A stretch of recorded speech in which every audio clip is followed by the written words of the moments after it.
இன்று எங்கள் வீட்டு ஆரோக்கிய சமையலில் நீங்கள் காண இருப்பது மிகவும் சுவையான ஆரோக்கியமான பூரணம் கொழுக்கட்டை செய்வது எப்படி.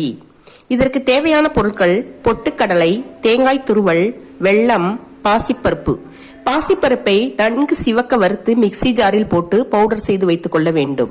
பொட்டுக்கடலையையும் மிக்சி ஜாரில் போட்டு பொடி செய்து வைத்துக் கொள்ள வேண்டும். இப்பொழுது தேவையான பச்சரிசி மாவை எடுத்து உப்பு சேர்த்து கிளறி வைக்க வேண்டும். பிறகு ஒரு பாத்திரத்தில் வெந்நீரை கொதிக்க வைத்து சிறிது சிறிதாக மாவில் ஊற்றி கரண்டியை வைத்து நன்கு கிளற வேண்டும். பிறகு சிறிது நேரம் கழித்து கை பொறுக்கும் சூட்டில் மாவை நன்றாக பிசைந்து வைத்துக் கொள்ள வேண்டும். கொழுக்கட்டை அச்சிற்குள் மாவை வைத்து அதற்குள் பாசிப்பருப்பு பொடி, பொட்டுக்கடலை பொடி, தேங்காய் துருவல், வெல்லம் இவற்றை ஒவ்வொன்றாக சேர்த்து அச்சிலிருந்து எடுத்து இட்லி சட்டியில் வேக வைத்து எடுத்தால் மிகவும் சுவையான மிருதுவான ஆரோக்கியமான பூரணம் கொழுக்கட்டை ரெடி.